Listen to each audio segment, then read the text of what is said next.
Hallmark between 2011 and 2021, they had something like a 500% increase in film output. Do you think that the mainstreaming of streaming services also played into the increase of how many were being created? Because I've also seen so many of those Hallmark, I don't think they're specifically Hallmark created, but Hallmark kind of style. The style where you look at it and it looks like a Hallmark film. Yeah, because Netflix are doing them now, and because they're all Amazon over and Netflix Apple. and Prime. Hot Frosty, wasn't Hot Frosty like a Netflix? Yeah. And they use cast members, like they use Hallmark cast members too, interestingly enough. Hallmark and Lifetime, which I would say were the two bigger cable streaming Christmas romance movie, at least in America. And I mean, here in Australia, I think Foxtel were doing it. Cable is huge in the States. It's still big in the States. And technically, Hallmark and a lot of these channels are still cable channels. They're not streaming channels. I would say the streaming channels have picked up on the popularity, definitely. I mean, you can't go from 9 movies to 40 movies a year and it being this huge event. They have a Hallmark Christmas cruise now.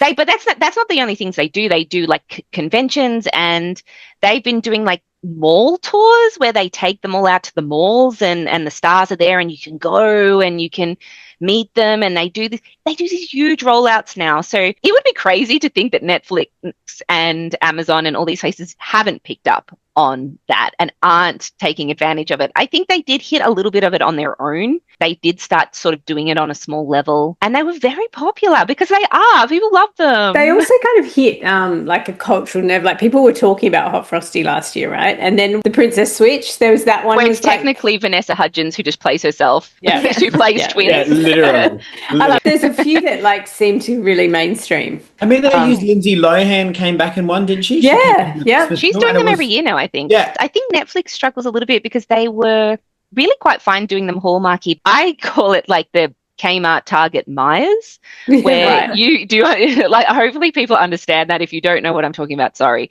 but it's sort of like when you can see that something's from Kmart or something's bought from Target, it's a little bit nicer quality, and then from Myers, everyone's like, it's a little bit nicer quality again, and so on and so on. And I think that they kind of trying to say that Hallmark is the this, and they're the Maya. Yeah, I see that. Yeah, and I'm like, I don't think that's the way to go. I don't think that's what we're looking for. It's not really working. Just let it be camp. And they're paying a lot of big time actors that honestly do really good things in their Hallmark ones. Chad Michael Murray, in my opinion, totally was awful in the Netflix movie, but he does ones for like GMC and Hallmark, and it's fine. I think that's his level. So agreed. They tried to do it. They tried to do something else with Netflix. I'm like, no.